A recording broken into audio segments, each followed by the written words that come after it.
da senhora? Cláudia. Hello, what's your name? Please tell me what changed in your life through the campaign. I've been in the church 7 years. When I arrived, I was full of debts and many problems, such as the health of my children and my marriage. During the first 5 years in the church, I did participate in the campaign of Israel, and I started to conquer some blessings. I paid my debts. I arrived with my shop in bankruptcy, and my son was ill. He had an inflammation in the joints and couldn't walk for 16 years. But 1 year and 9 months ago, I was living in a small rent house that I had to pay 450 reals. I was alone with my children in that small house. I had paid some debts of the house, of the shop, but the business was stuck. I didn't know what to do in that very difficult situation. And the campaign of Israel came about. I'm from Sarah. I was seated at the back of the church and I heard the pastor preaching about taking your feet off the ground. But I didn't know what that was. And then I said to myself, my God, what is this? And I had just received 150,000 reals from a court case. I was planning to buy the building where my shop was because I lived in a rent house and the shop was also rented.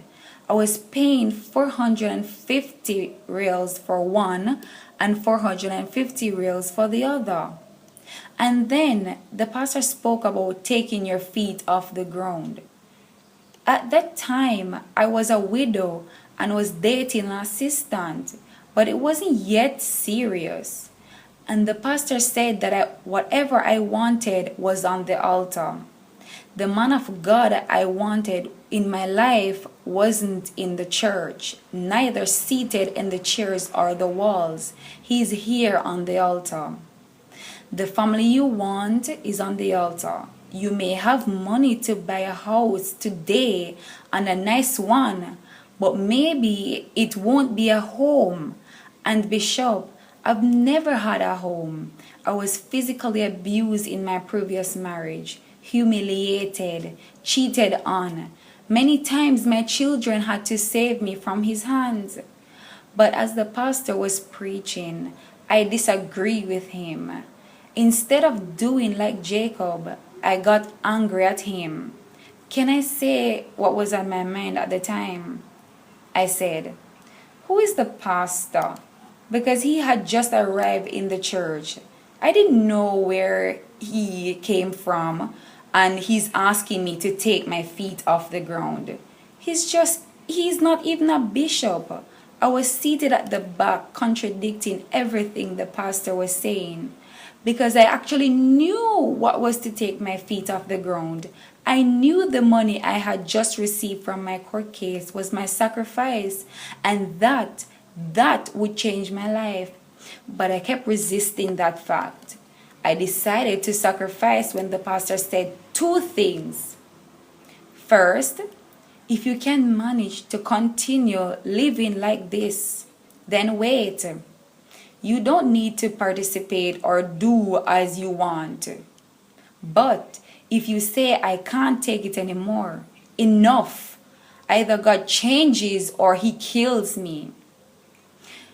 Second, when he said that the man of God I was looking for was on the altar, then I took the decision. I left the church that night, decided. I didn't wait the day to fulfill. I fulfilled the following day. I went to the bank. The manager didn't want to give the money, but I said the money is mine. Put it in a bag, everything, and give it to me. And I took it and put it on the altar. Together with my 4 children, I took that decision without speaking to anyone. I only told my sons afterwards. Not even my fiancé knew anything, as he was working in another state. Then I thought, came to my mind, he doesn't want you anymore because you don't have anything. You will lose the shop because now you can't pay the rent. The devil said this in your mind. Yes. Then after 2 days, I called my fiance saying, I'm just calling to end the relationship. Because obviously he wouldn't accept a woman without anything. So I told him, I've just taken the greatest decision of my life. I've made the biggest investment ever. He said to me, what are you talking about? I said, I went to the altar with everything. I have nothing. I'm alone. Then he said, that's exactly what I was waiting for. You took the best decision ever in your life. Now I'm ready to marry you. At the time, we were planning to get married in 2 years. We got married in a month time.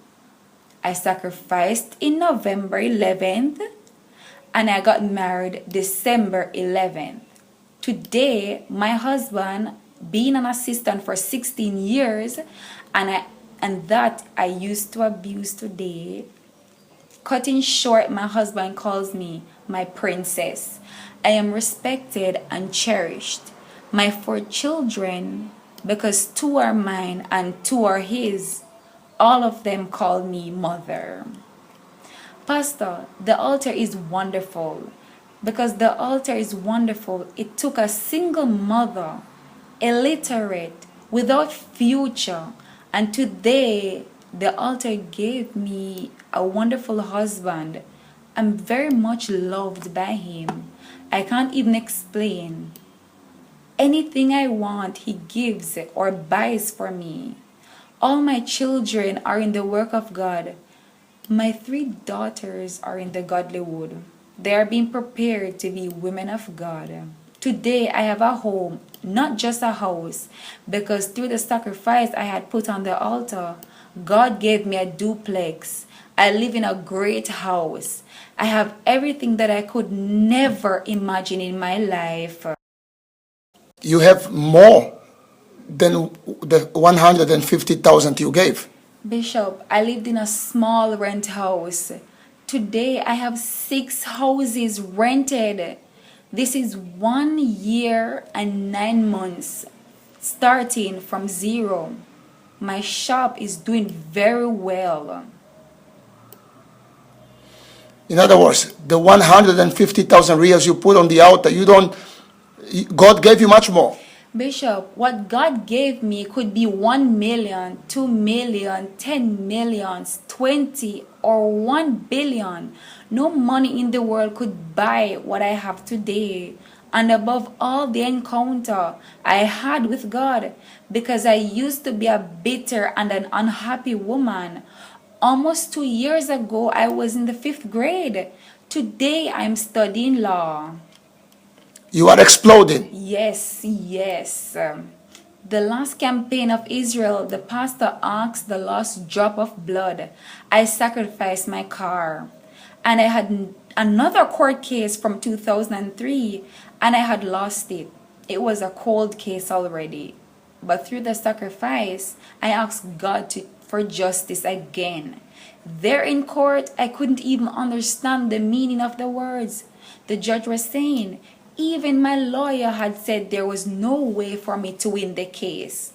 So I had to go alone, but God gave me the victory. It was my big property and I won the case. Today my shop is blessed, is prospering. I have been running this shop for 23 years, but it was never so prosperous as it. God changed your life. Bishop, I'm going to sacrifice my shop. You are going to make this sacrifice? No one knows about this. No one. Only my husband. And we are going to see you much, and even more here giving your testimony. Amen. Tell God. Because you are a woman of faith. Go in this faith. God bless you. Bye-bye.